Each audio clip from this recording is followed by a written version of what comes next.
Greetings, mighty companions. Anna Kujawa here, and we are doing A Course in Miracles, the Complete and Annotated Edition today. So this is A Course in Miracles, but it is the Complete and Annotated Edition, which is the newest and latest edition of A Course in Miracles, which is, in my perception, the most original version of A Course in Miracles. So this is A Course in Miracles, but it is the unedited version, okay? So uncensored, unedited, the way we like it. So that is what is in this Wednesday class. I do other Course in Miracles classes where I'm teaching the edited editions, and this is the unedited version. So sit back, strap in your seatbelt, and let us hear the unedited, uncensored version of A Course in Miracles. And so I'm so happy to see Julia and Maya and Greg and everybody who's joining, and Bree. I have a studio audience with me tonight, as I have been having on Wednesdays. All right. So that means that we are going to have some fun. Hi, Maya. And hi, Kwana. All right. So we are going to pick up where we left off in our last session, which is Chapter 4, Section 2, The Devoted Teacher. And we are starting on paragraph number 8. So let me make sure everything is plugged in, and it is wonderful. Okay. So, hi, Kwana. All right. So, what we're talking about, the title of this section is called The Devoted Teacher. So we're talking about the devoted teacher. And who is the devoted teacher? And the devoted teacher is the person who said, I really want to learn. I've decided I really want to learn. Once and for all, I want to learn. I want to learn a better way. I really want to learn what A Course in Miracles is talking about. I want to learn how to forgive. I want to learn how to be happy. I want to learn how to have lasting peace. Okay, you do? All right. So A Course in Miracles says that the only way to learn something is to teach it. Okay? So that is what we are doing. So A Course in Miracles says you want to learn it, you got to teach it. And that's very different. The Course in Miracles is saying something very different. If you want to learn something, then the only way to learn it is to teach it, okay? So in A Course in Miracles, those who want to learn A Course in Miracles have got to teach it. But not just teach it in any regular, ordinary way, teach it in a devoted way, which means in a consistent way and an authentic way. So that is what we are talking about. So in other words, whatever it is that you want to learn, A Course in Miracles is saying you need to teach it. If you want to learn it, you got to teach it. So, and that's how A Course in Miracles is different than other programs. In other programs, it says, well, first you got to learn it, and then you teach it. A Course in Miracles say, if you want to learn it, you're going to have to teach it, which means demonstrate it. But here we are like, oh, I don't know enough to teach A Course in Miracles. I don't know enough to teach this. I don't know enough to. Course in Miracles says, yes, you do. You're going to learn it as you share it, as you teach it, as you demonstrate it. Whatever it is that is your gift, whatever it is that is your love, whatever it is that is your joy, whatever it is that is your love, your joy, that is your gift to the world. Okay? Course in Miracles talks about how what you're here to do is to be happy and to share your happiness with the world. Why? Because that's what the world needs. I don't know if you've noticed, but the world is a depressing place. And so, Course in Miracles is saying what this world really needs is a demonstration of joy, peace, and love. And so, whatever brings you joy, peace, and love, whatever it is what is your special gift to the world. All right. But A Course in Miracles is saying that we have a lot of excuses and a lot of fears of giving. We have a lot of fears of sharing our gifts with the world. We have a lot of fears about teaching, about sharing our gifts with the world. And that's what this section deals with. Course in Miracles says you will only learn when you teach it, but we're full of fear about teaching. we're full of fear about giving our gifts to the world.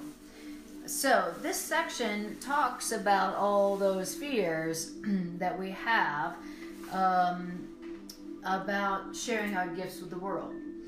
But A Course in Miracles is saying that's the only way you can learn it. So the only way I can learn A Course in Miracles, for instance, is to teach it. But I have all these fears about teaching it. You know, I don't know enough. I'm afraid of change. And so this A Course in Miracles says your main fear about teaching, about sharing your gifts with the world, is that as you teach these ideas, as you give to the world your gifts, the Course in Miracles says you think your fear of teaching is, well, I'm not good enough, and nobody needs me, and I don't know it well enough, and people are going to judge me, and you know, there's already plenty of other good teachers in the world. Nobody needs me, and I don't know what I'm doing. The Course in Miracles says you think that's your fear of teaching, but it's not. You have a deeper fear.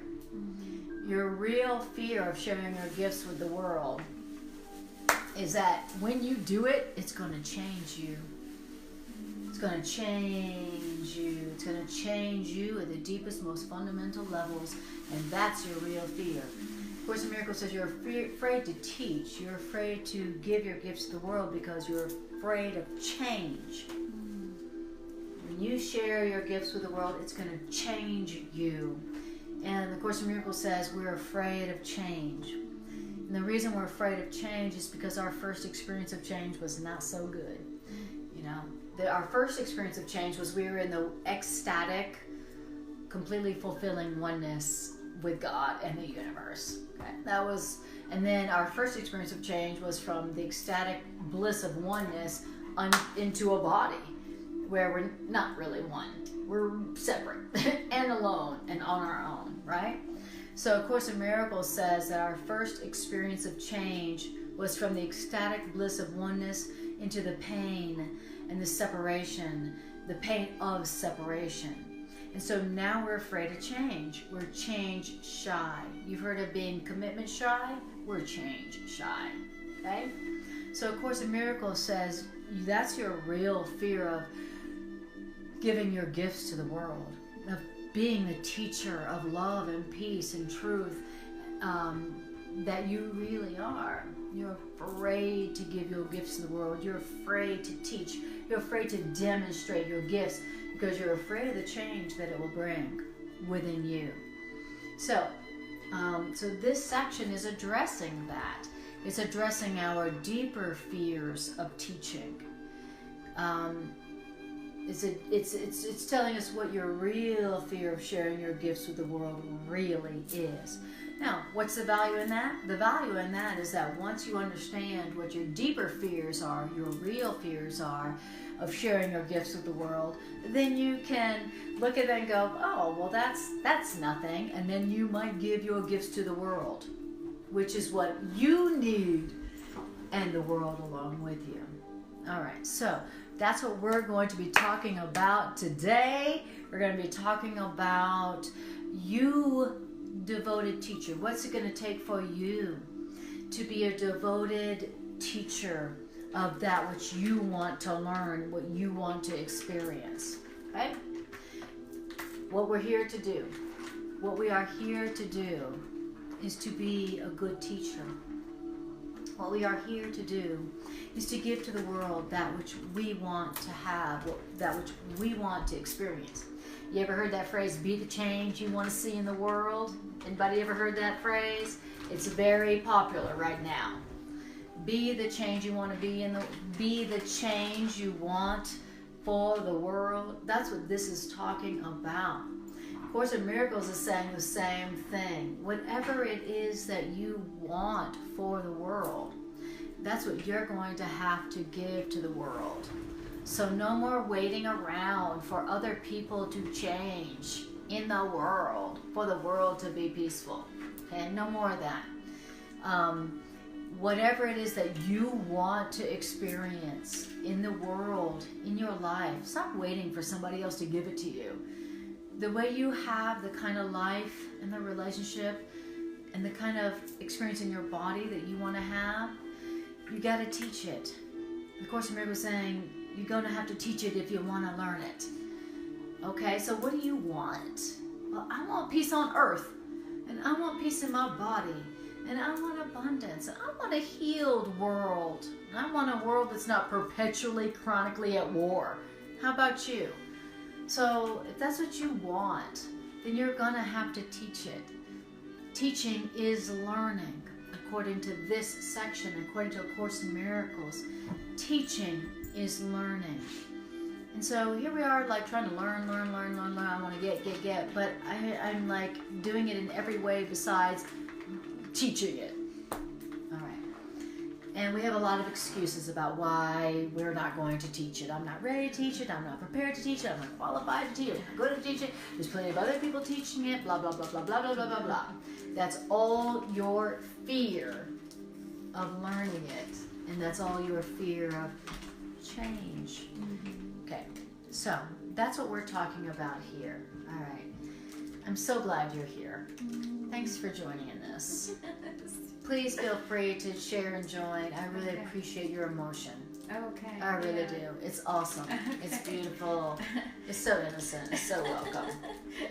It's convicting. Yes. Sometimes it's all I can do to not cry also while I'm teaching A Course in Miracles. All right.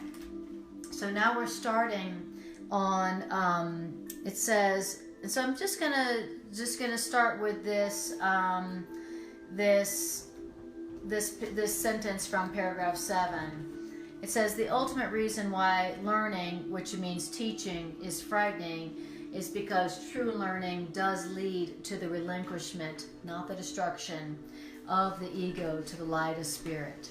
Okay? That is what we're really afraid of. Why is it that we're really afraid of teaching and learning?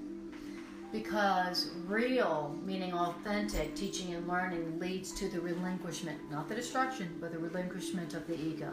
And your ego is always afraid of that.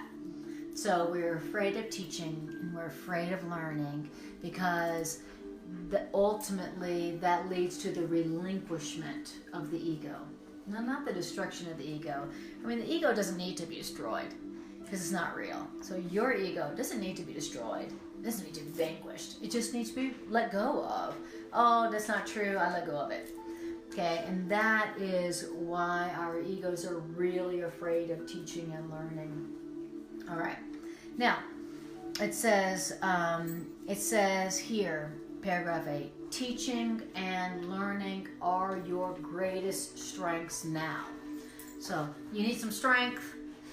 I need some strength. Do you need some strength? I do. I need some strength. Okay. So our greatest strengths now are teaching and learning. Now remember, what is learning? In A Course in Miracles, learning is teaching. Where does learning come from? Teaching. What is teaching? Demonstrating. What is teaching? Sharing. Okay? It's like, I want to learn, but I don't want to share it. Why? Because, I'm so insecure. I lack self-confidence. People may judge me. People may judge me. And so I'm afraid to share. People may judge me. Blah, blah, blah, blah. When the Course in Miracles is like, you're going to have to face that fear of sharing it because that's the only way you're going to learn it. And it's your greatest strength now. Now, why is it that teaching, which means learning, is your greatest strength now? It's because you must change your mind, your own mind, and help others to change theirs.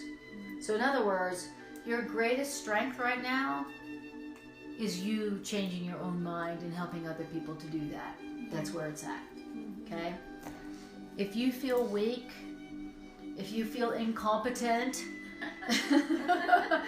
if you feel like everybody else is doing it better than you, nobody needs your gifts, then your greatest strength is going to be teaching, which means learning. That's because teaching, which means learning, is the only way to change your own mind and to help others to do the same thing. So, everybody, why are we here right now? In a body, at this time, on planet Earth? We are here right now at this time on planet Earth. Why? Because you must change your mind and help others to do this same, to change their minds. That's all there is to do here. That's what's most important for you to do here. Change your own mind and help others to change their minds.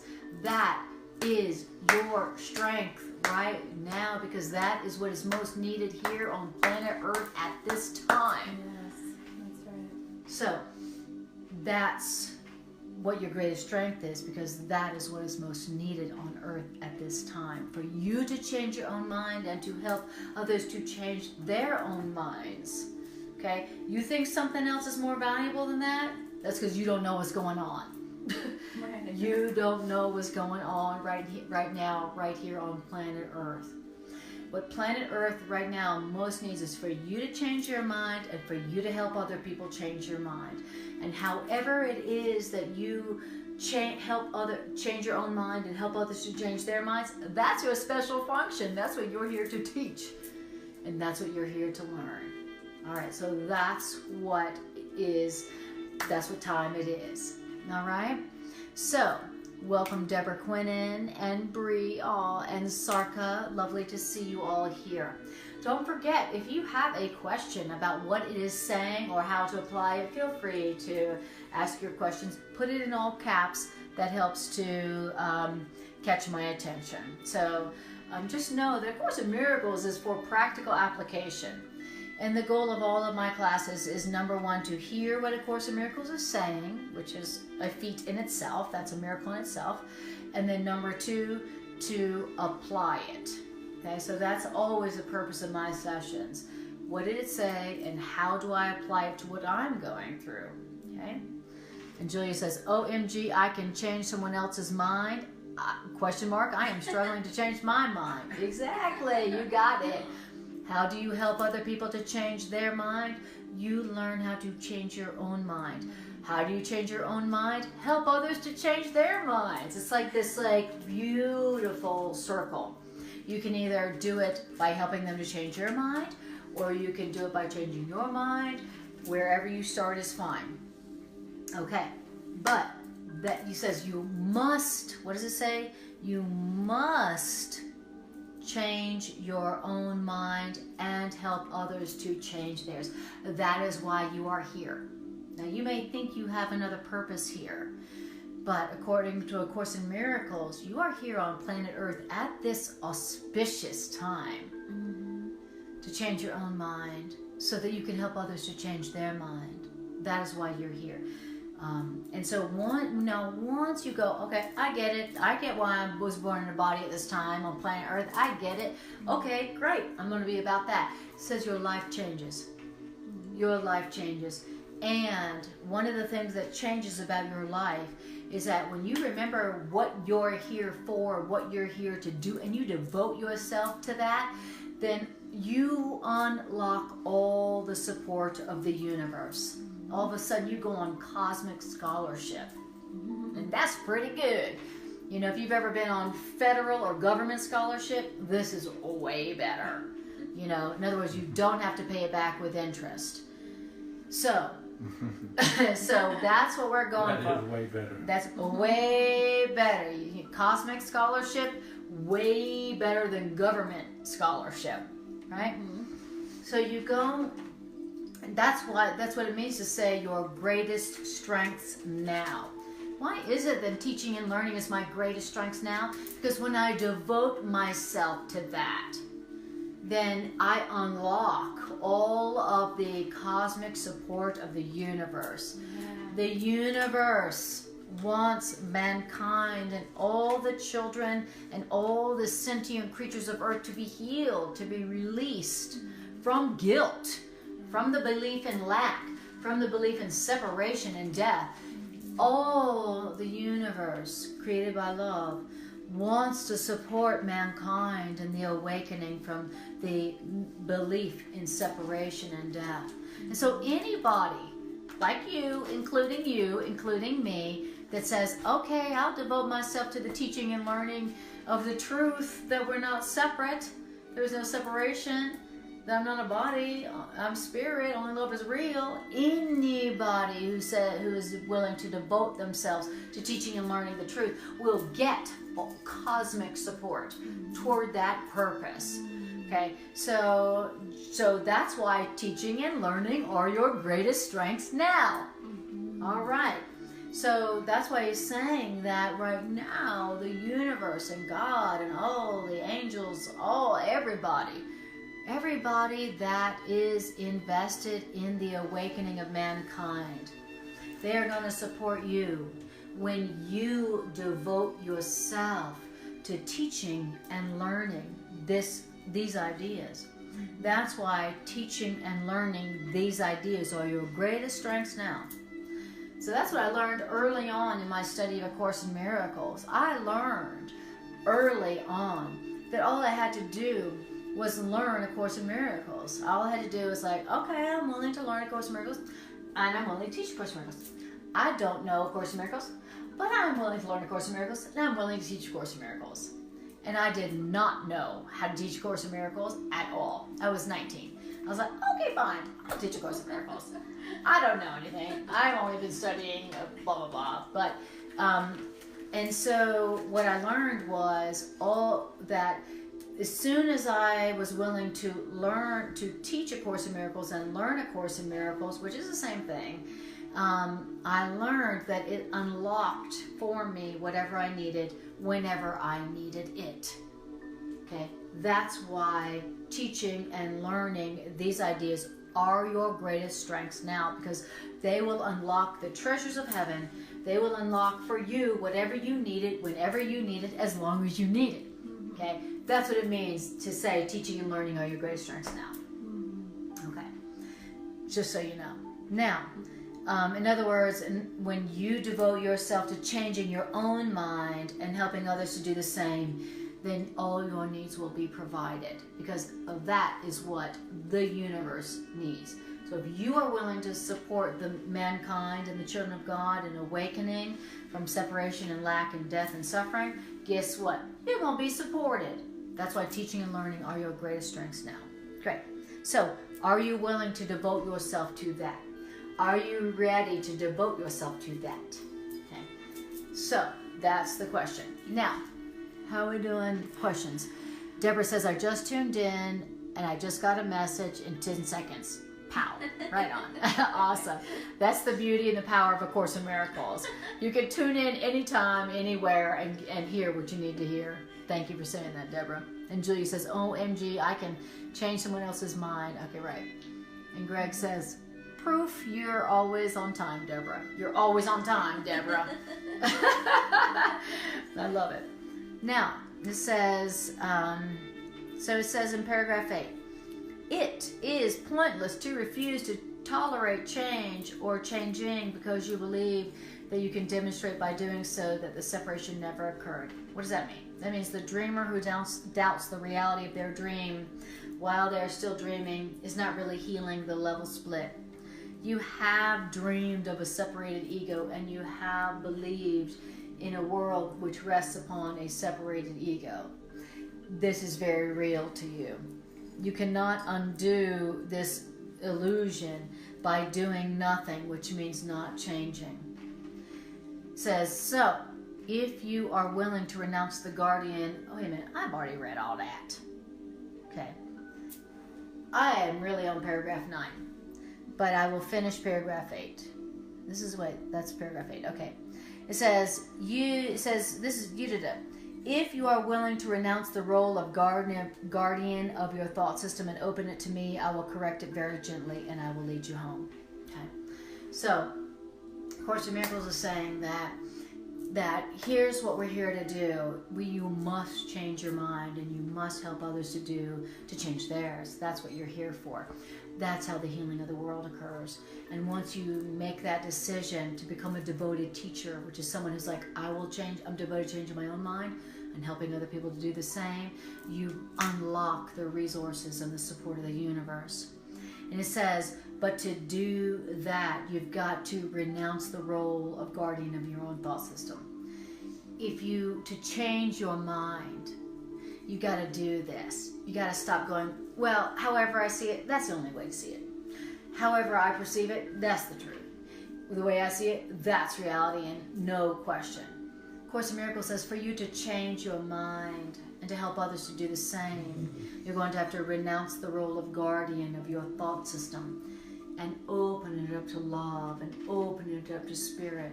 And when you say, I don't know, I don't know what anything including this means. I renounce the role of guardian of my thought system. I don't know what this means. I don't know what I'm doing. I don't know where I am. I don't know where I'm going. I don't know what I'm doing.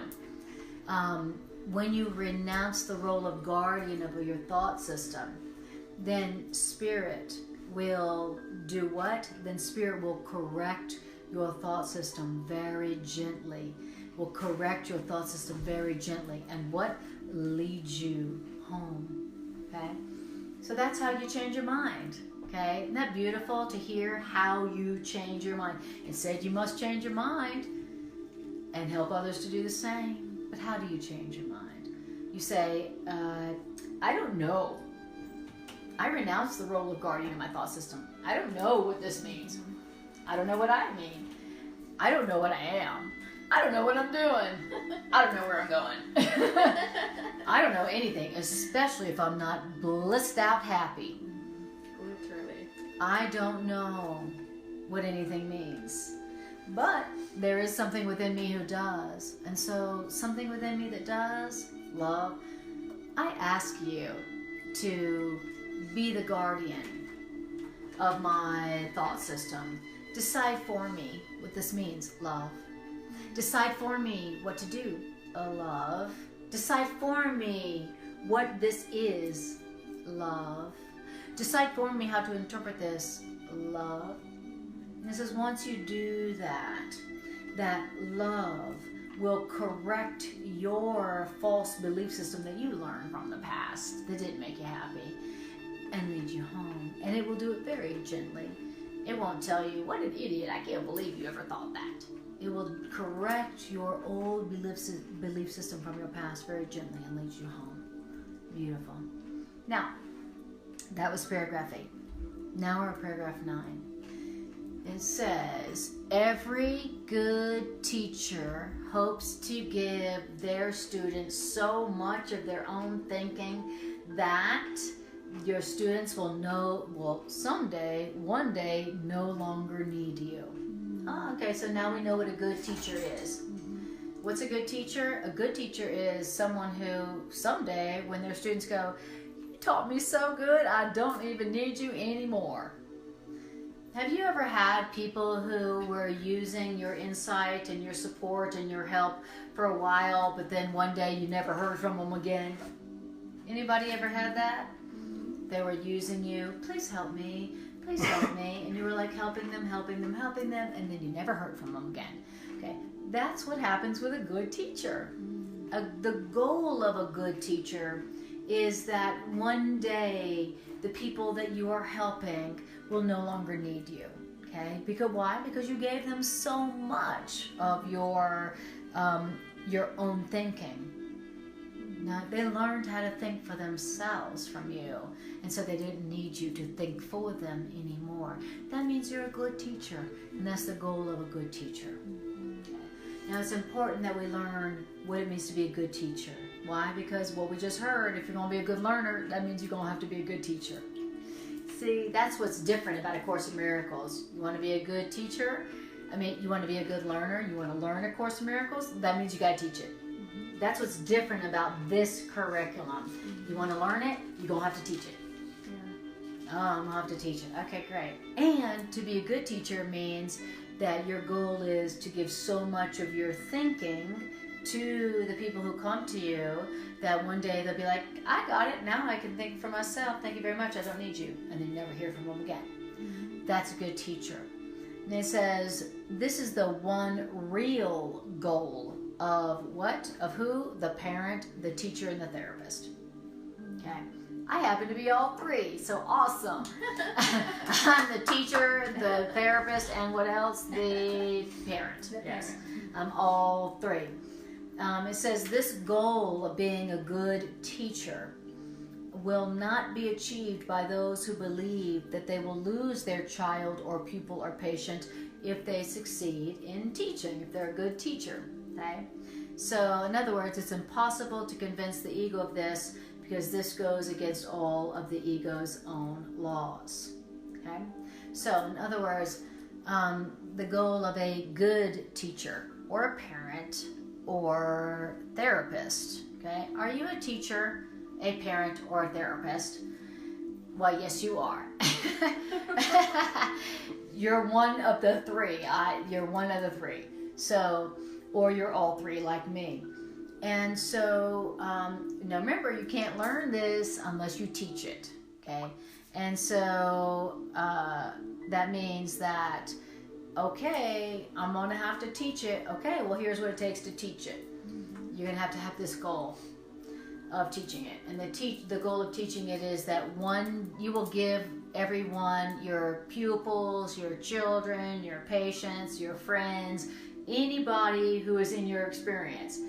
The goal here, if you're going to learn it, is to give them so much of your own thinking, which is A Course in Miracles, that they no longer need you. Now, if you think that after you've given them so much of your own thinking and they no longer need you, that's a loss. If you think it's a loss when your kid no longer calls you, oh, what should I do? And if you think it's a loss that your friends stop calling you up, what should I do? Blah, blah, blah, blah, blah, blah. If you think it's a loss that they stop calling you up to ask you for help, if you think that's a loss, then it says you won't become a good teacher. And what happens if you don't become a good teacher? You're not going to be a good learner. You're not going to learn it.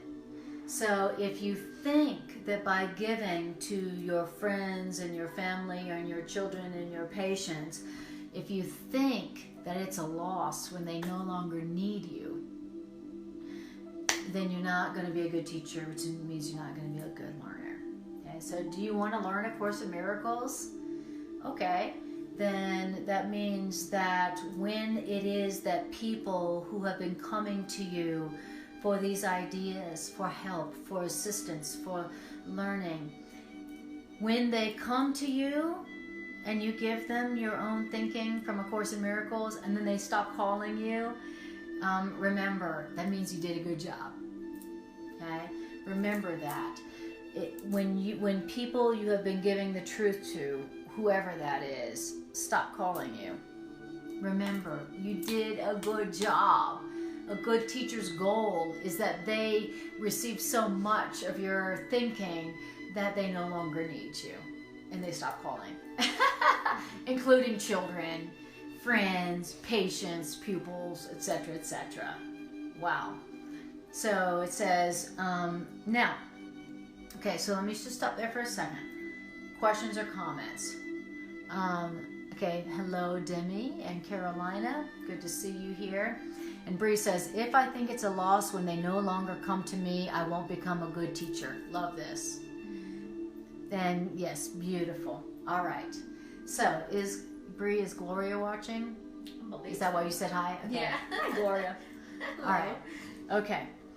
So, we're talking here about what it means to be a good teacher, right? And it's important, even if you don't think you're a teacher, because according to A Course in Miracles, if you really want to be a good learner, or a good patient, or a good student, or whatever, if you want to learn something, you're going to have to teach it. So it's important that we learn what it means to really be a good teacher. Okay? If teaching is learning, then we got to learn how to teach, right? And all those excuses, I can't be a teacher of A Course in Miracles. I don't even know A Course in Miracles. No, the Course in Miracles is different. It's not like that. If you want to learn A Course in Miracles, you're going to have to teach it. If you want to learn anything that's real, you're going to have to learn how to teach it. So A Course in Miracles is like, great, and I'm going to teach you how to teach it. So all you people who want to learn it, pay attention. This is how to learn it, because this is how to teach it. Okay? Right. And so the first thing about teaching is how to interpret it when people who have been coming to you for support, for help, for assistance, how to interpret it correctly when they stop calling, when they stop coming around, or when they stop coming to your class. When they ghost you. Isn't that funny? And they ghost you. Okay? This is the first thing that all good teachers need to hear. Isn't that funny? When it starts off with good teachers, the first thing is how to interpret it correctly when people ghost you. It's so funny. Exactly. It's so funny. Okay, so and I'm all three. So I'm having to learn all three. I'm a therapist who gives my all of my thinking when my clients come. And there have been so many times when I gave my best, I gave my all to my clients, and there was it seemed like it was a miraculous session. I'd never hear from them again. Until months or years later, they call me and go, "That was so good that I just didn't need you for all these months or years later." And that's the way I finally got it. Oh, okay. It's not because I was a bad teacher or therapist. It was like they got what they needed so good that they didn't need me anymore. And that's the ultimate compliment. That's my goal. Now, if I'm not a good teacher, then I'm going to take it personal and I'm going to attack myself. Same thing with a parent. Okay, I'm also having that experience where my kid is a teenager and she's like, "I don't need you." I'm like, where she isn't coming to me anymore for advice and for guidance. I have to find things out later. Well, how do you feel about that? And there's a temptation to feel like I've been a bad parent. And the Course in Miracles is saying, no, that's the wrong interpretation. The correct interpretation is you did your job, and that's why she doesn't need you anymore. Because you gave her so much of your own thinking that she doesn't need you anymore. So, first rule about being a good teacher is don't take it personal when those who you have been giving guidance and Course in Miracles thinking to stop calling you. Or your children, or your friends. If that's what you've been giving to your friends and your children, and they stop calling, this is the correct way to interpret that, so that you don't, so that you can become a good teacher. All right. So, thank you, Brie. And hi, Gloria. Good to see you. Thank you, Gloria, for releasing our Brie back to us for a little while. Thank you. You did good. She's awesome. You did good with her. Thank you, Gloria. All right. So here we go.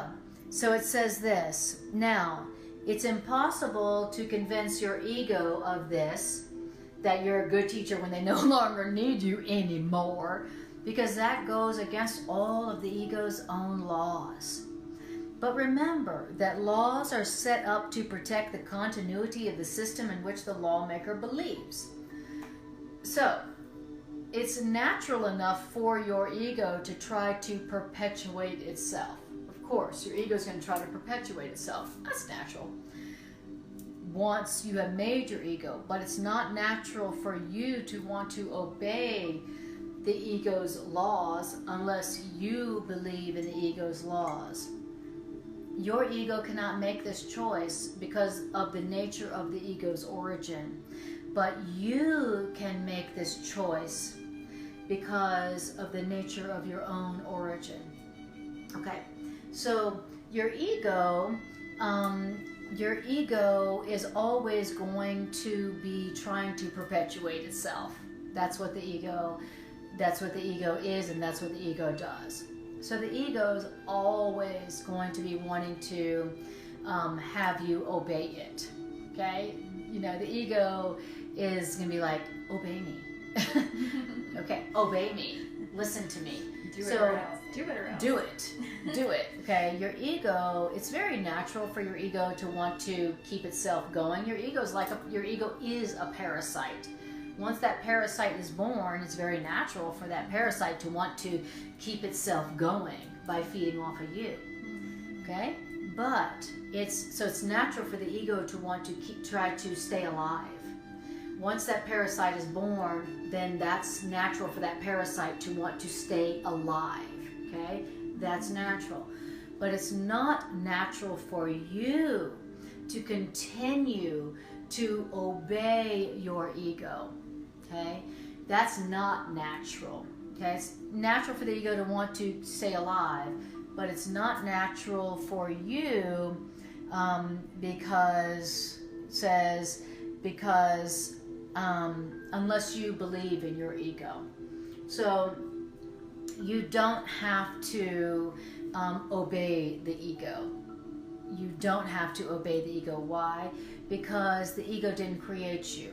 Okay? The ego came from you, but you didn't come from the ego.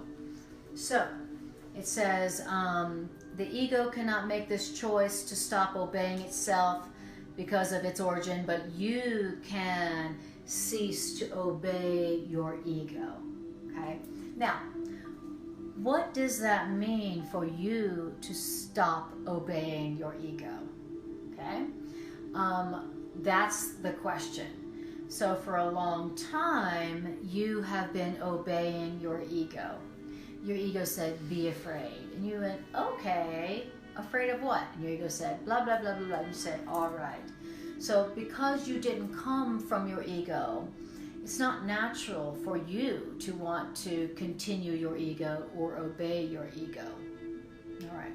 So now you're saying that I don't have to obey my ego? I wonder what my life would be like if I wasn't obeying my ego. Wow. I wonder what it would be like in my body if I wasn't obeying my ego. If I wasn't listening to fear. Yeah, exactly. Yeah. You know, it's natural for your ego to want to continue the fear and continue the guilt. Of course, you know, ego's trying to survive. But is it natural for you to continue to listen to your ego? Of Course in Miracles is saying, no, it's not. And so, okay, great. So you're saying that my ego could speak to me and say, be afraid, feel guilty, you're separate, you suck, you should be hopeless, be depressed. The Course in Miracles is saying it's not natural for you to go, okay, whatever you say, ego. So, you know, the Course in Miracles says that's not natural because you didn't come from the ego. The ego is not your source. Ego didn't create you. Fear didn't create you. You created the ego. You made the ego. Silly. And so what's natural for you is where you hear the voice of fear who is telling you to be afraid and feel guilty and be depressed and you don't deserve anything. The Course in Miracles is saying what's natural for you is you don't have to obey that. You know, whatever it is your ego tells you to feel or to fear, you do not have to obey that. You could say, nah, you know what, you're not my source, I'm not going to listen to you. You're not the only voice in here, I don't have to listen to you. Yeah, you almost got me. It's natural for the ego to try to keep itself going with fear and guilt in me and continue to use me for its fearful, guilty purposes. You know, that's natural for the parasite to want to continue to use its host. But it's not natural for me, who didn't come from the ego, to continue to listen to it. What is natural for me is to go, you know, no, ego, you came from me, ego. I'm not supposed to listen to you. You gotta listen to me, you know.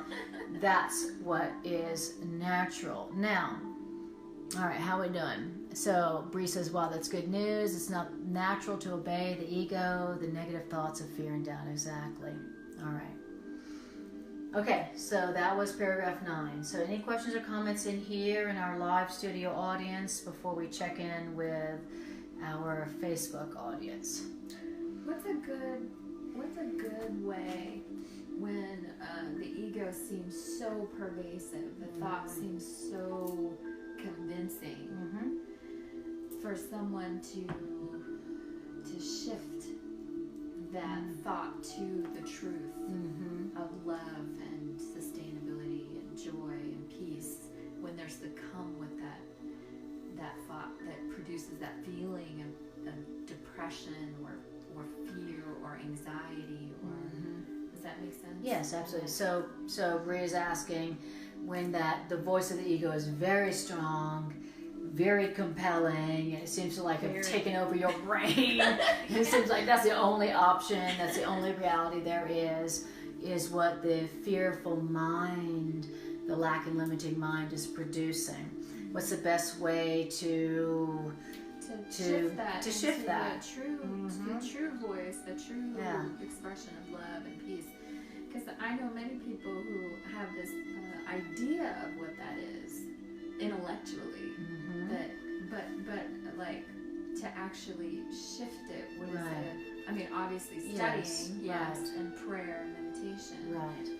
Is there any way within that moment of feeling you've succumbed to the ego's thoughts that can shift you out of it? Absolutely. Yeah. Okay. Great question. So Priya's saying when you're seem to be being taken over by that fear and that guilt, what is the best way to shift that or to overcome that? Well, A Course in Miracles says that the way to shift that is to remember what A Course in Miracles is saying, that if what you are feeling or hearing seems to be against you, meaning negative, meaning not loving, not supportive. Like our brother Greg always says, ask yourself, is this voice that I'm hearing for me or against me? Right. And so just that simple question is a way to shift it. And A Course in Miracles is teaching us that. Is what I'm feeling or hearing loving? Is it positive? Is it supportive? Is it saying you're innocent, you're beautiful, you deserve it all, you're innocent, you're loving, you're lovable? Is the voice that you're hearing, is it for you or against you? And in other words, is it love or fear? And so that's a very simple, easy question that anybody can ask that is like, it's like the sword of truth. As soon as you ask that question, then what's true and what's untrue is separated. Yeah. All of a sudden, you can see the difference between the love and the fear. So A Course in Miracles is saying that there's only two emotions, and love or fear. And at any moment, you can ask that question, is this voice for me or against me? Is this love or fear? And as soon as you ask that question, then it becomes clear, what voice is against you and what voice is for you. Now, once that is clear, now you can choose. But you can't choose while it's all muddy and confused. Right. And so once you've been able to separate out, okay, this voice is loving and this voice tells me that I suck and I'm a failure and I should be depressed forevermore and go do something to relieve my depression, like chocolate or alcohol or whatever, whatever. Get. Once I can see the difference between the two voices, which A Course in Miracles teaches us to do, now I can choose. But I can't make a good choice. I can't make a real choice until I see the difference between the two voices and the two choices. Yes. So A Course in Miracles says something like this. It says, say to yourself, at least I can decide I don't like the way I feel right now. And so I hope I'm wrong. I don't like the way I feel right now. I don't like the way I feel right now. I feel fear, I feel pain, I feel anger, I feel depression, I feel despair. I don't like the way I feel right now. And so I hope I'm wrong. And what can I lose by asking? And then the asking is there a different way to interpret this? The Course in Miracles says the way you're feeling right now is the result of your interpretation.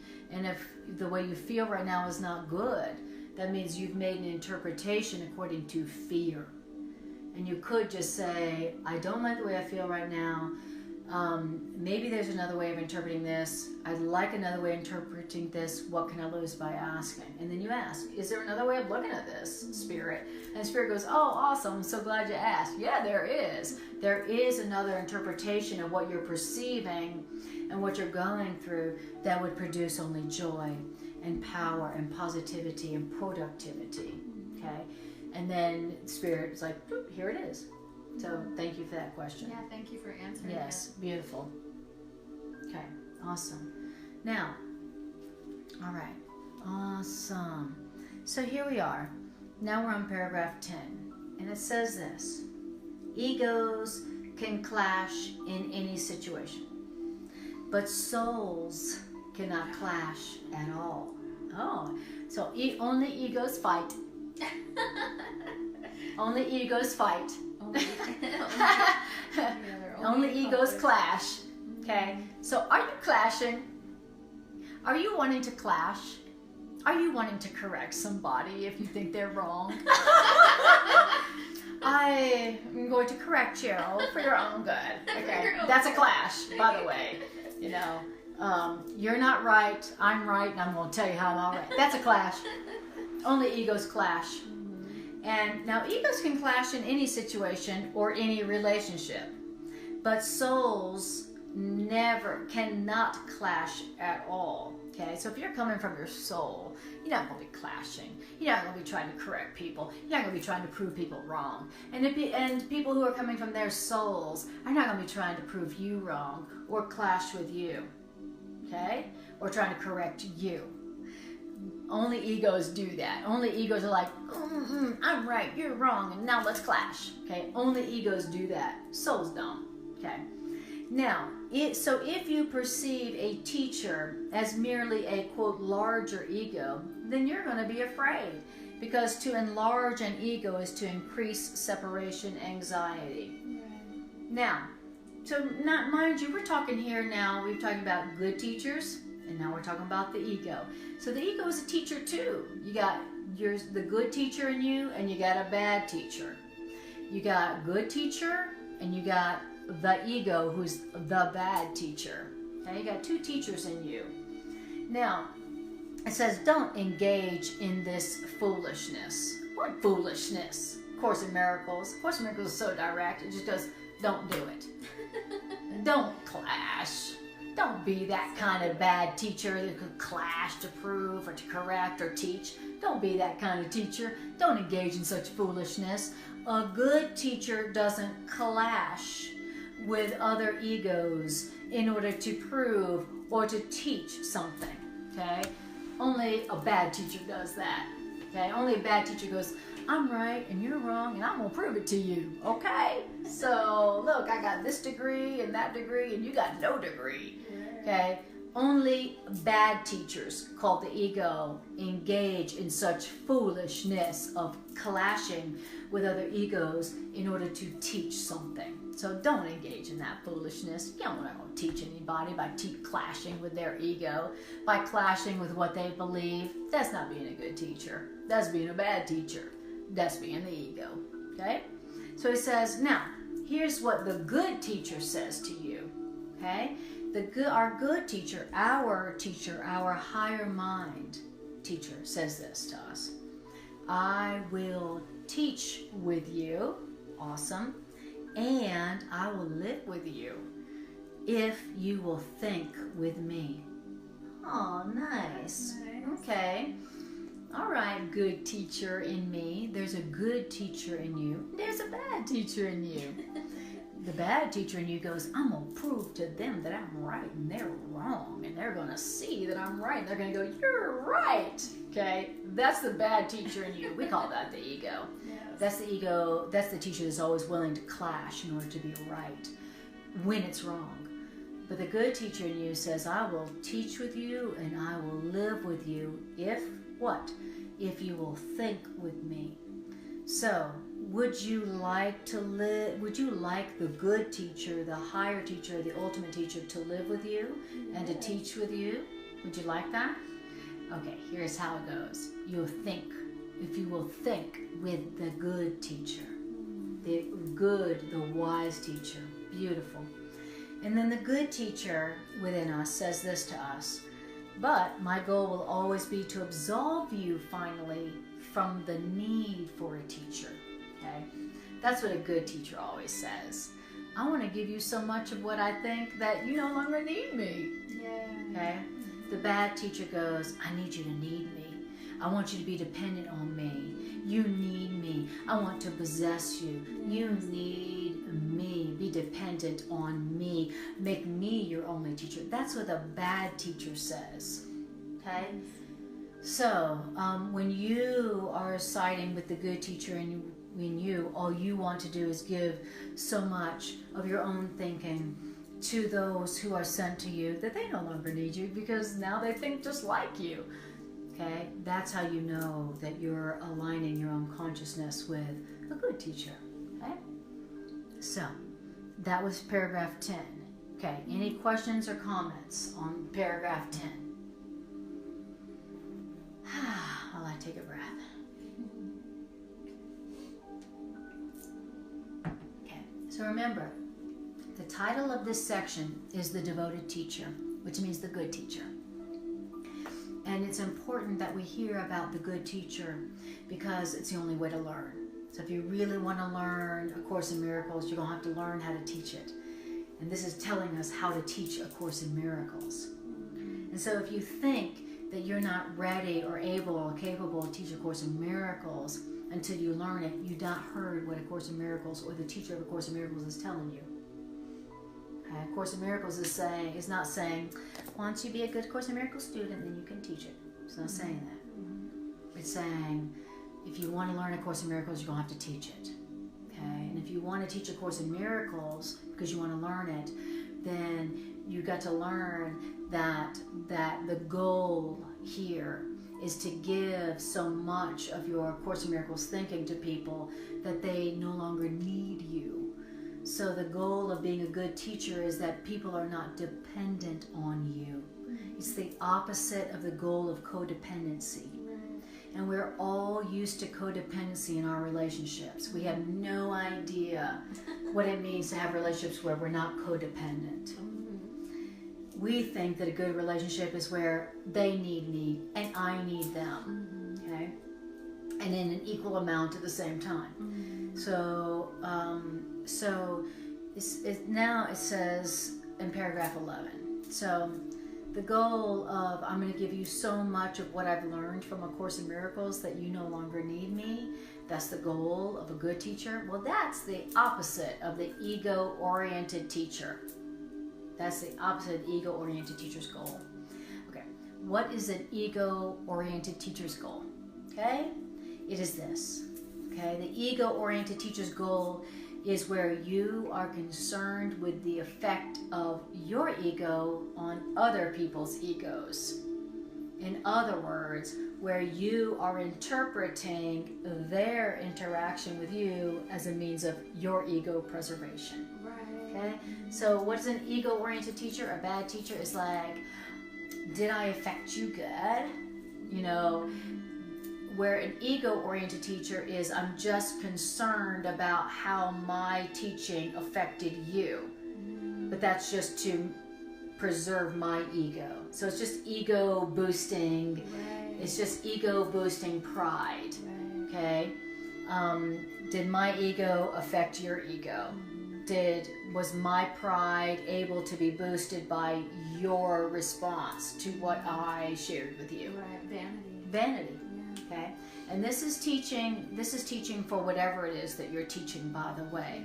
Okay, so an ego teacher, an ego-oriented teacher, all they're concerned about is how good did I give it to you? How good did I affect it to you?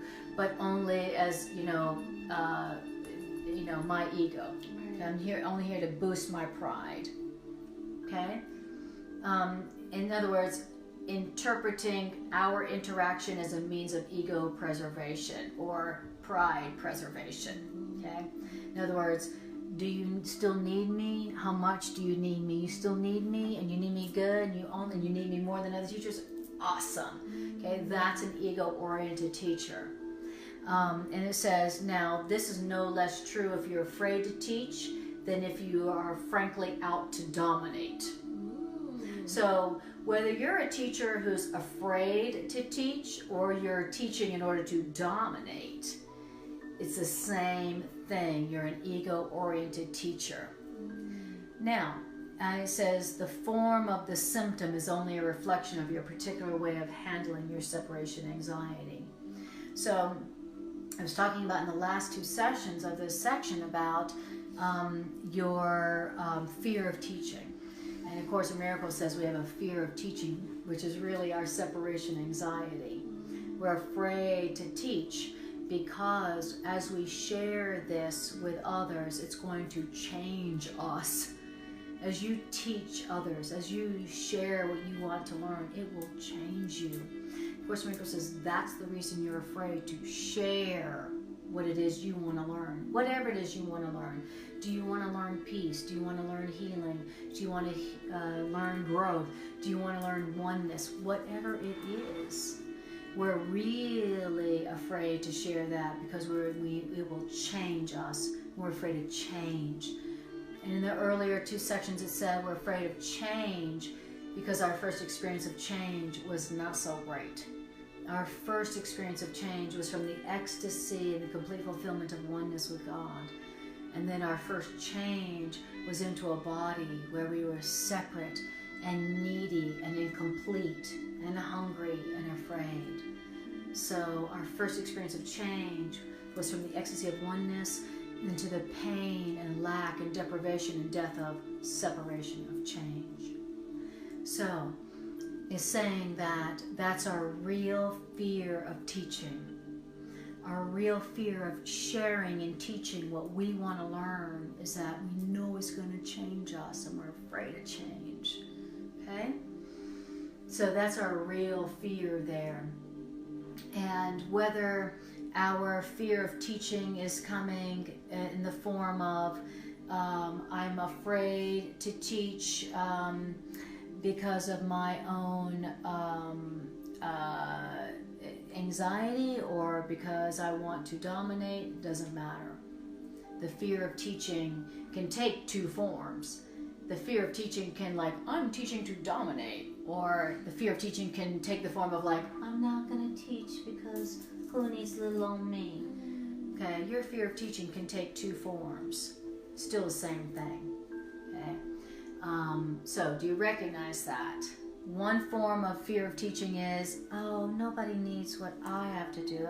I'm not that great at it. Besides, there's much better teachers than me. Or is your fear of teaching taking the form of, I'm teaching so that I can dominate and be exalted and for my pride? So, you see that? You see the 2 forms the fear of teaching can take. Okay, that means the fear of sharing your gifts. The fear of sharing what you need to learn. Okay, great. Now, that is paragraph 11. So, questions or comments here? How are you doing? I'm going to take a breath. And I'm going to take some water.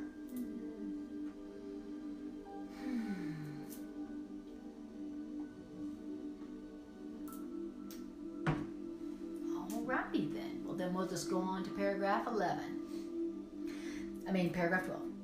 So, paragraph 12 says, all separation anxiety, which means fear of teaching and fear of learning, is a symptom of a continuing will to remain separated. Okay? I'm afraid to teach because I'm afraid to learn, because I'm afraid to change, because what? Because I want to stay separate. I want to stay separate. I want to stay separate whether I'm exalted or depreciated. I want to be different. I want to be separate. Okay? That's the core. Our Course in Miracles says our core problem. I'm afraid to share my gifts with the world for one reason. I want to stay separate, which means I want to stay special. Now, I may want to, that fear, that desire to stay separate and alone may take the form of, I want to be better. Or it may take the form of, I want to be worse than. It may take the form of, I want to be the king of the world. Or it may take the form of, I am the victim of the world. Do you see the 2 opposites that seem to be opposites but are really the same? I'm afraid to teach, I'm afraid to share because I want to be separate. I want to be different. And when I teach and when I learn, what is it I'm going to learn? That I'm not separate. I'm the same. I'm the same as my source, and I'm the same as everything my source created.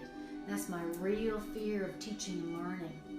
As I face my fear and I teach what I want to learn, what's ultimately going to happen is I'm going to relinquish my ego. I'm going to relinquish that idea that I'm different and I'm separate. And that's where all fear comes from. You know, all my fear is coming from, I want to be better because I think I'm different. Or I'm worse, I think I'm different. It's all the same. It's all like I'm different. And to say I'm different, to say I'm special, is to say I'm separate, which is to say I am gonna die and I should be afraid. So that's what the real fear of teaching and learning really comes down to, is I just want to stay separate. I want to be different. You know, I'm afraid that as one, and as one with everyone and everything, I'm going to lose my very identity, which is, to me, death. Because I believe my life is my separate identity. You know, if something came to me and said, hey, listen, you could experience the ecstasy of oneness right now, forevermore, if you're just willing to give up your identity as Anna. What do you think how do you think I'm going to respond? I'll be like, oh, maybe later. Maybe later. I got a hot date later. You know, I got some things I want to do, you know, as Anna. You know, I'm afraid to be one. I'm afraid to join because I think that my separate identity is who I am. And so now I'm afraid to teach and learn the Course in Miracles, because ultimately that's going to lead me to the relinquishment of the idea that I'm separate. And I don't know. I know about identity Anna, you know, separate identity Anna, you know. And even though she suffers most of the time, and you know, she's always obsessed with lack and not enoughness, I don't know about unity of consciousness, you know. So our fear of teaching and learning really is a manifestation of our separation anxiety. All right. Now, then it says this. It says, this cannot be repeated too often. Why? Because you haven't learned it. Why is A Course in Miracles repeating the truth so often? You haven't learned it. Because you haven't learned it. Oh, okay. A little bit slow on the uptake there. You're saying I'm slow, Course in Miracles? Yes, I'm saying you're slow. Why is A Course in Miracles repeating itself so often? And why is it that it can't be repeated often enough? Because we haven't learned it. What haven't we learned? We haven't learned that our complete fulfillment and our ecstasy and our happiness comes from realizing that we're not separate. Okay. Now, it says, you are afraid to teach. Okay. You're afraid to teach. You're afraid to teach, Bree. I'm afraid to teach. You're all afraid to teach. Okay. Yes. Did you know that? Okay. Now, I know we in this room are aware of our fear of teaching. Yes. Okay. Now it's going to tell us why we're afraid to teach. Now, why are you afraid to teach? Why are you afraid to give your gifts to the world? Why are you afraid to share your gifts with the world, the things you really want to learn, the things you love and enjoy? Why are you afraid to teach? Why are you afraid to learn? Okay, it says, it's going to tell us why. Because, dun-da-da, it says you're afraid to teach because you are afraid of the impression that your ego will make on other egos. I'm afraid of the impression I'm going to make on them. That's so true. For years, I was so afraid to do live streaming. I was terrified to post my classes on YouTube. And then I had to go through another layer of fear of doing live streaming.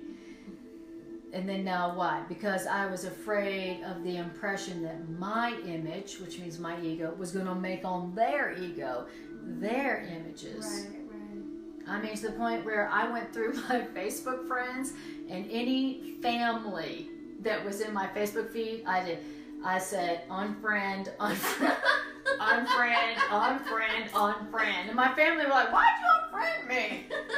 Because I'm afraid of the impression that my ego is going to make on your ego. You know, I'm afraid of the impression that my image of myself, which is not who I am, is going to make on your image of yourself. Right. And that's we're afraid to share what we're about. You know, we all have something that is who we really are, and it's coming from our own natural, innocent, brilliant genius. We all have that within us, and we're all here to share that. Yeah. That's why you were born. But we're all afraid to do it. I'm afraid. I'm embarrassed. I'm embarrassed. I'm afraid that their image of themselves is going to judge my image. And that's why, and so now I'm not going to share it. I'm just going to do the job that I applied for and was hired to do, you know, because that's safe, and that's what I'm going to do. Okay? He says that's why you're afraid to teach. Your fear of teaching. In other words, your fear of sharing that which you want to learn. That is our fear of teaching. Okay? And if we didn't have that fear, then we would be like, what is it I want to learn? I want to learn truth. I want to learn beauty. I want to learn art. I want to learn how to heal the world. I want to learn this. I want to learn my own power. Oh, now I'm going to share it. And I'm going to share it in my own unique way. And I'm going to do it fearlessly. Awesome. Total fulfillment. Okay. Taking my part in the healing of the world. No, we're not doing that. That's our fear of doing that. The reason we're not doing that and doing that only is because we're afraid of the impression that our false self is going to make on their false self. And that's where we're embarrassed. We feel self-conscious. In other words, and why is that? It says, because we believe that the approval of others, the approval of our image, we believe that others' approval of our image will exalt our image, but that our separation anxiety will increase. You also are afraid to teach because you believe that others' disapproval of you will lessen your anxiety, but at the cost of depression. Okay, so what does that say? All right. Okay, so it's talking here about our fear of teaching, which is very important because your teaching is how you learn. Okay, you can only fulfill your function here by teaching what you want to learn. And it's talking about why it is we're afraid to teach, why it is that we're afraid to share that which is our gifts and that which is what we want to learn, which is really why we're here. But it says you're afraid to teach, one, because you're afraid of the impression that your image is going to make on their image. You're afraid they're going to judge you. You're afraid of being embarrassed. And it says also, you're afraid also of two things. You're afraid of their approval. You're afraid that their approval will exalt your image, meaning your ego. So in other words, one fear that I have of teaching is I'm afraid that people are going to be like, you're so amazing. Oh, you're so awesome. You're above us. You're so great. You're so wonderful. You're better than me. So that's one fear. Okay?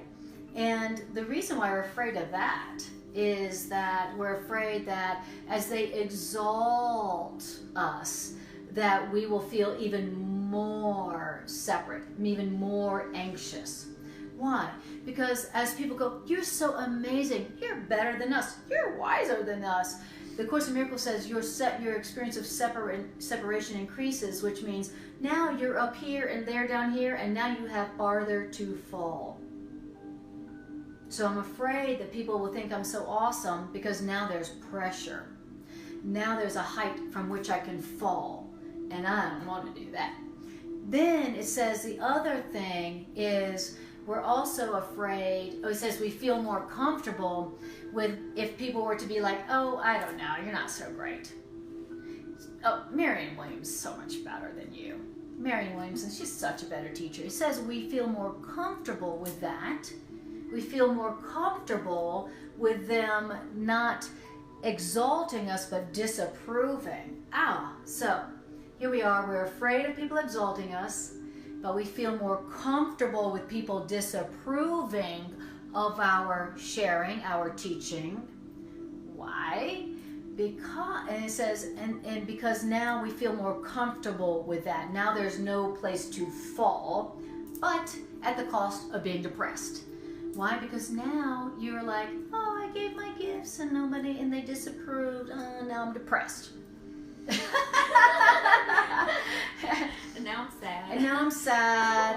Oh, I did my course class and nobody came. I wrote my book and nobody read it, and so now I'm depressed.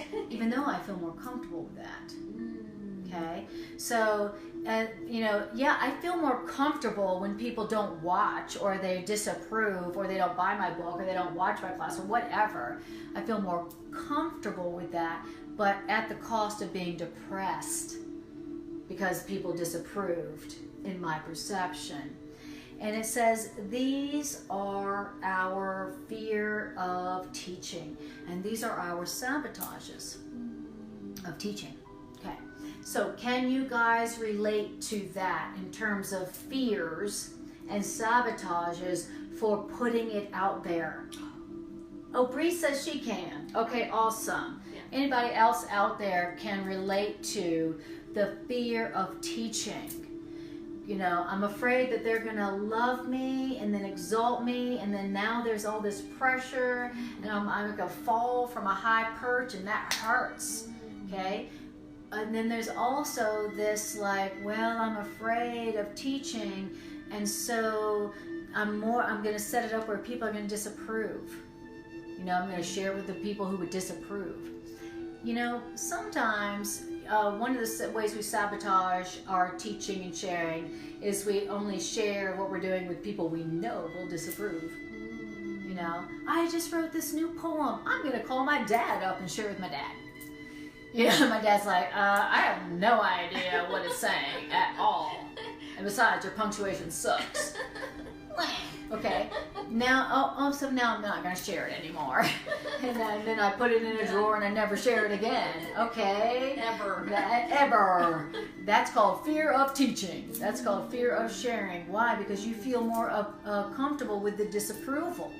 You feel more comfortable with the disapproval. But at the cost of you're going to feel depressed because you're not going to feel seen. You're not going to feel heard. And you're not going to really learn what it is that you were sharing. Because remember, to learn it, you're going to have to share it. You don't learn anything by yourself. It's only as you share these ideas that you go, oh, they're actually true. And then you experience the benefit of them. All right, so can anybody relate to that? All the sabotages that we do, in our fear of learning and our fear of teaching. Okay, you guys can relate to that? All right. Okay, beautiful. Quanta says, what will their ego think about my ego? Exactly. And Stephanie says, hello, Bree. Right on. Beautiful. All right. So, okay. Now our teacher, I'm going to finish this last paragraph 13, and then we'll stop for the evening. Now our teacher is going to speak to us directly. Okay, now the good teacher, the really good teacher, the genius teacher within us is going to speak to us directly. Okay, you ready for that? Yes. Okay, so the brilliant, genius, loving teacher within us is saying this: I would not be able to devote myself to teaching if I believed either of those blatant misperceptions that Anna so interestingly described. Okay, the two blatant misperceptions, right? I'm afraid that they're going to think I'm awesome, and because of the pressure and the fear, and then I'm also afraid of them disapproving of my sharing because that's going to lead to depression. Those are two blatant misperceptions, two blatant sabotages to your teaching, which you're going to have to do to learn. Now, our teacher says, I wouldn't be able to devote myself to teaching if I believed either of those blatant misperceptions, and you will not be able to be a devoted teacher as long as you maintain either of those. I want you to worship me, or I want you to not notice me. Okay, we got both of those going on. I have both of those going on. I want people to go, oh, bravo, you're so amazing. But I also want people to not notice me. Okay? And if you have been a student of mine for any time, you will recognize that. You're like, oh my God, why doesn't she put her stuff out? Like, what is wrong with her? You know? Okay. So, you cannot be a devoted teacher if you do what? As long as you maintain either of those blatant misperceptions about what you're sharing. And then it says, and our teacher says to us, I am constantly being perceived as a teacher to be either exalted or rejected, but I don't accept either perception for myself. Now, I'll go do 14 as well since it's necessary. Now our teacher is also speaking directly to us, okay, as teachers. Your worth is not established by your teaching. Period. Period. What is our teacher saying to us? Okay, we're talking about you as a teacher, right? We're talking about you as a devoted teacher. You as a devoted teacher. We're talking about being a devoted teacher. And our teacher says, your worth isn't established by being a teacher, by your teaching. Whether you're a good teacher or not a good teacher at all. Your worth is not established by your teaching. Period. So whether I'm a good teacher or a bad teacher, I don't have anything to do with my worth. Okay, good to know. Now our teacher is telling us something we need to know about our teaching. Our worth was established by God, not how good or bad of a teacher you are. Your worth is not established by your teaching. Your worth is established by God. So take that pressure off your teaching. Take that pressure off your teaching. Your worth isn't established by that. Your worth is established by God. Period. And as long as you dispute that your worth is established by God, not how good of a teacher you are, then everything you do relative to teaching and learning will be fearful. You'll be afraid to teach, which means you'll be afraid to learn. And so you'll sabotage your teaching, which means you sabotage your learning. Why? Because you think your worth is established by your teaching, and it's not. Good to know. So teachers of God, teachers of Course in Miracles, teachers of truth, remember that your teaching your worth is not established by your teaching. So just take that pressure off of it before you are going to share your gifts with the world, however you do that. Just remember that before you do your class or write your book or do your painting or do whatever is your teaching or your demonstration to the world of what you want to learn. First, remember, my worth is not established by my sharing of this. Tell yourself that first. Because as long as you dispute that fact, then you're going to be afraid of teaching, which means you're going to be afraid of learning. Okay, which means you're going to be depressed and unfulfilled. It says, and you will be fearful of teaching and learning, and particularly you'll be afraid of any situation or relationship which lends itself to the fallacy of superiority or inferiority.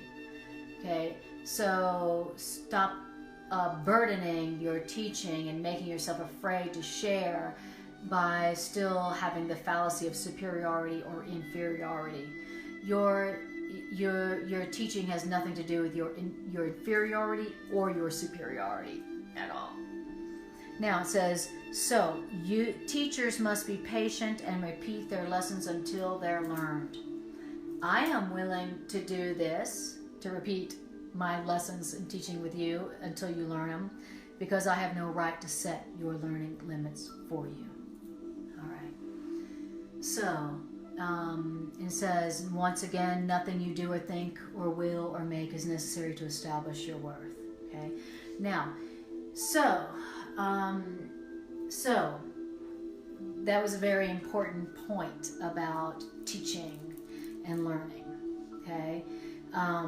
So Why are you afraid to teach? Why are you afraid to share what it is you want to learn? Okay, which is the same as saying what your natural gifts are. You know, what your natural gifts are what you're here to share, because that's what you want to learn. So why are you sabotaging? How are you sabotaging it? Why are you afraid to do it? How are you sabotaging it? Because you're associating how people respond to it with your worth. You know, it's like, oh, well, if I share my thing with the world and they exalt me, well, then now I have to be afraid. Or if I share my thing with the world and they reject me, then my worth is in question. If you think your worth is in question, if you think your worth is established by your teaching or your learning or your sharing your gifts with the world, guess what? You're not going to do it. You're going to sabotage it. So if you want to share your gifts with the world so that you can learn them and integrate them and be fulfilled by them, you're going to have to remember that your worth is not established by what you give to the world, your teaching or your learning. Okay? Only then will you fearlessly be willing to share your gifts with the world without fear of being worshipped or being rejected. Okay? I'm afraid to share my gifts to the world because I'm afraid I'm going to be worshipped and then rejected. And then what's the other side of being worshipped? Being crucified. Right. Okay? So yes, I never thought about that. You know, I've thought about I'm afraid to share my gifts with the world because I'm afraid of being rejected. But the other one that for me, Venus and Virgo, 12th house, that is hidden from me is I'm afraid to share my gifts with the world because people, you know, because I'm afraid of being worshipped and then being crucified. Yes. Okay. Yes. So, and in other words, but it's all about worth. Yes. It's all about worth. I believe my worth is in question. Yes. I believe my worth is dependent on my teaching. I believe my worth is dependent on whether people exalt me or reject me. I believe if people reject me, then my worth is not real. I also believe if people worship me and then crucify me, which I always do on the other side, P.S., that makes my worth in question. It's all about my own doubt of my own worth. Yes. Wow. Okay. So if you want to release yourself from your fear of teaching, and if you want to release yourself from your ability to really learn and really evolve faster, then it really ultimately comes down to my worth is established by God, period. Not teaching, not learning, not anything that I do. Not any teaching, not any learning. Not my worth is established by God. Right. Now, and so if you want to be able to share your gifts with the world and then integrate them and learn from them yourself, then as you're getting ready to share your gifts with the world, however you want to do that, however makes you happy to do that, then when you start to feel that fear of teaching, that fear of putting yourself out there, of sharing your gifts, the thing to undo that fear of teaching is to say to yourself this: my worth is established by God. And say it over and over and over and over. Now, why is it that you need to say my worth is established by God over and over and over?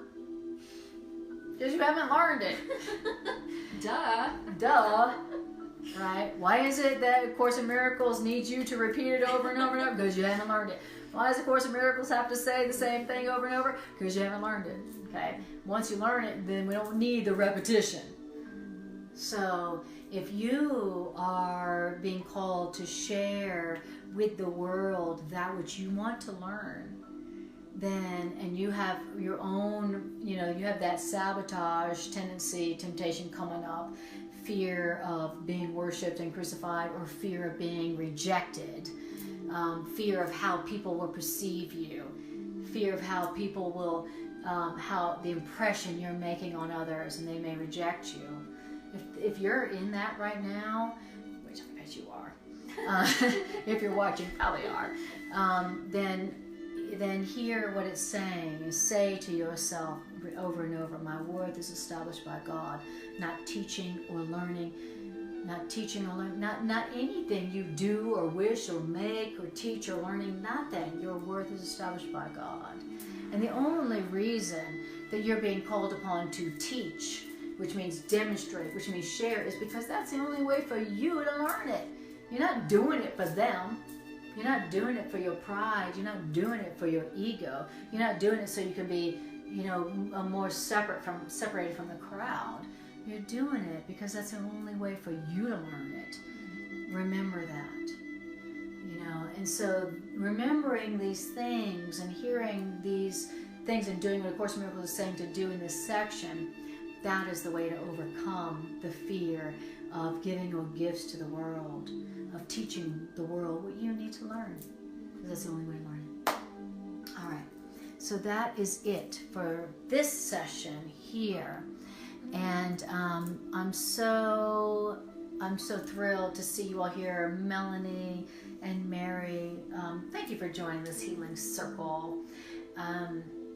And Ashley, hi Ashley. God knows we are worthy. Yes, God does know. Yes. Thank God. Thanks for the confirmation today. Thank you for the confirmation today, Ashley. Exactly. All right. So what we're going to do now is announcements, and then we're going to do our integration meditation, where we take the ideas and we just use them. We just listen to them to music and do whatever this section said to do. Course in Miracles is just one big instruction manual. So just remember that.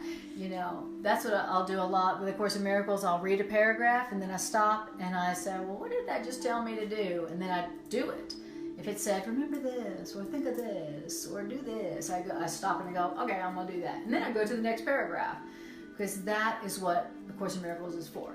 It's an instruction manual. Okay. So, announcements are this. I teach 2 classes a week, Mondays and Wednesdays from 7 to 8:30 p.m. Both are live streamed.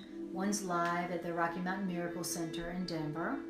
And that is Miracle Roulette, where we say a prayer asking Spirit to choose for us what we hear, knowing the Spirit knows what we need to hear in that moment.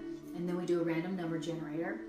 And then we see what Spirit chose. And that's every Monday. And that's also live streamed on Facebook from 7 to 8:30 p.m. Mountain Standard Time or Mountain Daylight Time. I also, on like this class, Wednesdays from 7 to 8:30 p.m. Mountain Time. But all of my classes, and from years back, you can find on YouTube. So if you want to find all of my classes I've done on Facebook or all the classes I've done over the years, then go to my YouTube channel, Anna Kujawa. My last name is spelled Kujawa. And first, when you get there, subscribe. And then like. And then whenever I load something, then you'll get a notification. So that's all available on my YouTube channel. So go there and like and subscribe. And then eventually I'll be doing YouTube live. So those, and also I'm a holistic psychotherapist, and I have a psychotherapeutic niche where I offer psychotherapeutic support to people who could use some support through whatever transition they're going through right now, but they want it from a Course in Miracles perspective. And so I'm available for Miracles psychotherapeutic sessions one-on-one through Skype or on phone or in person, and I'm available for that. So if you want to schedule one of those, then private message me here on Facebook or YouTube. So that's the way to reach me. The best way to reach me is to text me, or you can go to my website and find my phone number on the last page and text me. Best way to reach me is texting me. And to all of you who've emailed me and called me and I didn't call you back, I'm so sorry. The best way to connect with me is through text. So, awesome. So guys, so what I want you to do now is, if you're not driving a car, I want you to close your eyes and take a breath. And we are going to take these ideas and we are going to use them. All right. So I want you to just breathe and just feel the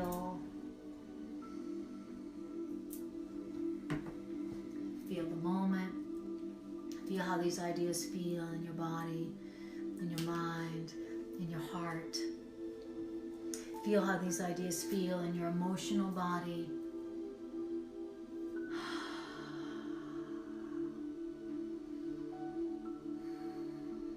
Take a moment to just feel the spirit from which these ideas came, the love from which these ideas came. Let's feel the loving mind and the loving spirit from which these ideas came. These ideas came from a mind that knows you and loves you beyond your ability to comprehend or to conceive. And even though we can't comprehend or conceive the love that this mind has for us, we can still benefit from these ideas. We can still benefit from feeling the love that we can't understand.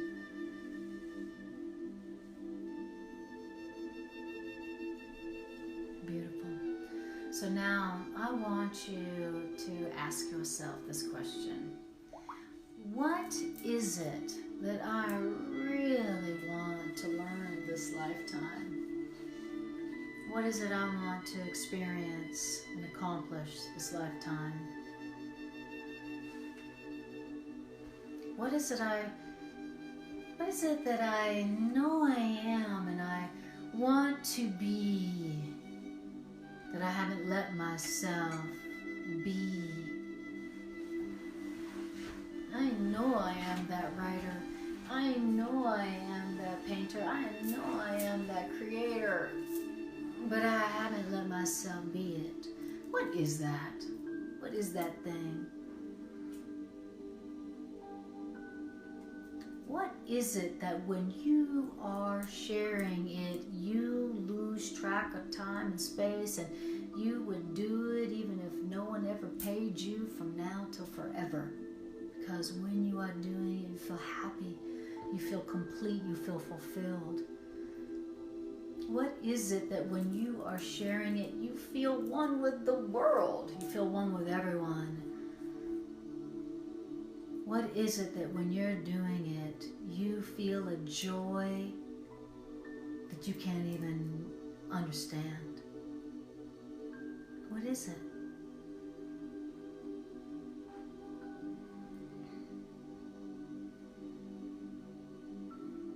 What is it that you really want to accept this lifetime?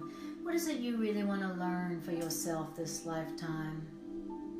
Do you want to learn how to be free? Do you want to learn how to be happy? Do you want to learn how to be fulfilled?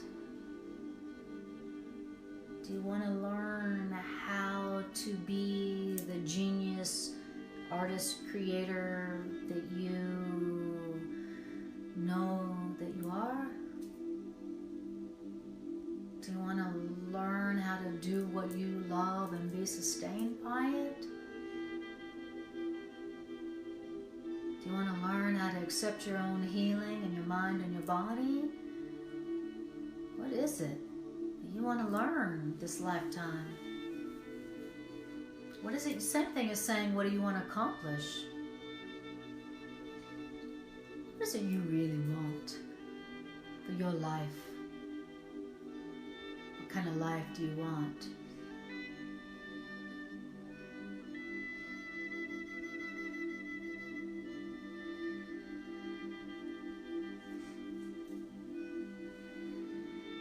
Beautiful.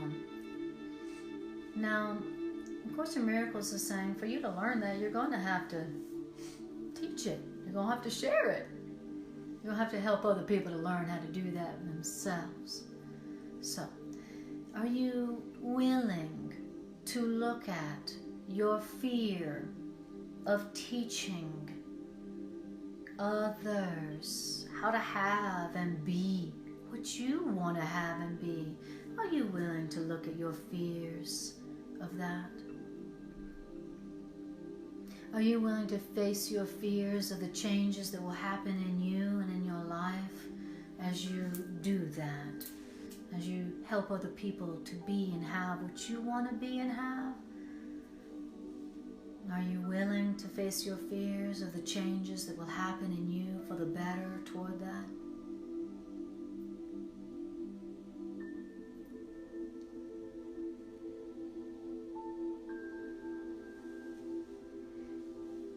Now I want you to tell yourself, that's what I must do, because that's what I'm here to do.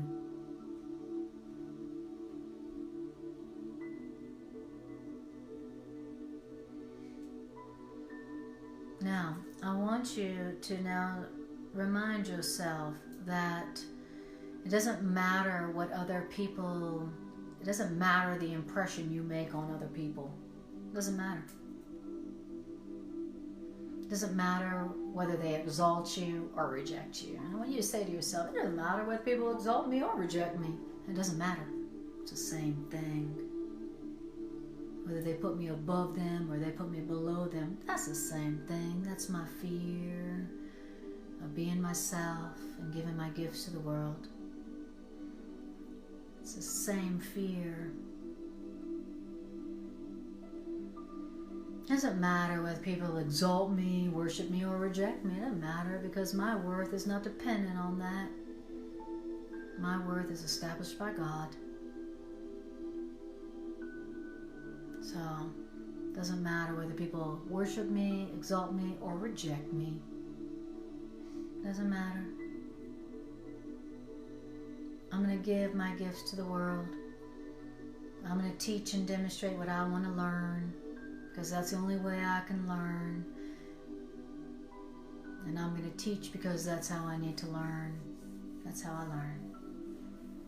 I hereby release myself from the worries that people will worship me and crucify me, or that people will reject me.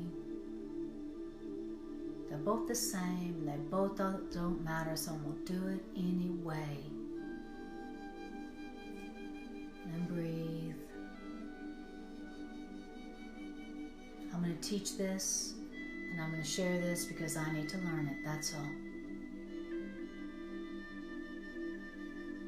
Now, I want you to call upon your teacher, your higher self, and I want you to say, Teacher, I want you to teach with me so I can be a fearless teacher. I want you to teach with me, and I want you to live with me, teacher. Because I want to be a teacher like you. I want to be a devoted teacher. I want to be a fearless teacher. I want you to teach with me, and I want you to live with me, teacher. You said you would if I was willing to think with you. Okay? Then I want to think with you. I'm going to think with you, teacher, so that you will teach with me and live with me. And so you told me how to think with you and to think like you, and that was to say to myself, my worth is established by God, not what I do or wish or think or make or anything. My worth is established by God. Okay, so I'm going to think with you, and I'm going to think like you, and I'm going to do what you told me to do, and I'm going to share what I love, what makes me happy, what I want to learn. I'm going to share it without fear that people will worship me and crucify me, without fear that people are going to reject me.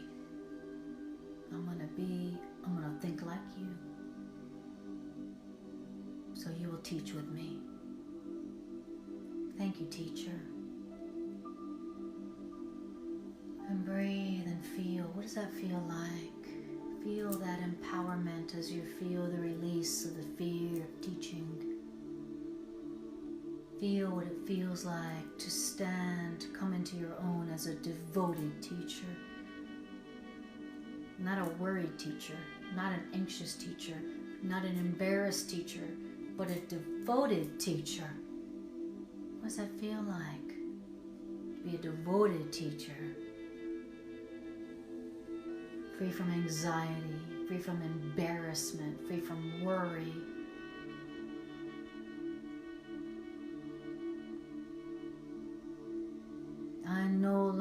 teach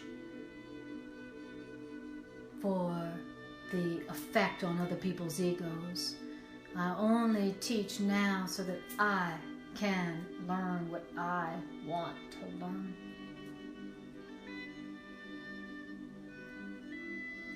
I want to be a devoted teacher instead of an ego-oriented teacher.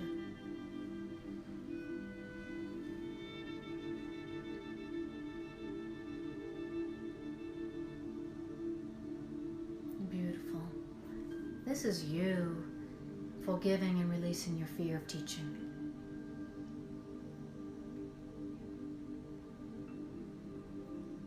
Beautiful. Take a breath. Excellent. Wonderful. Good job, guys. And so when you're ready, bring your awareness back to the room. Oh, good job, guys. Yay for us. Yay.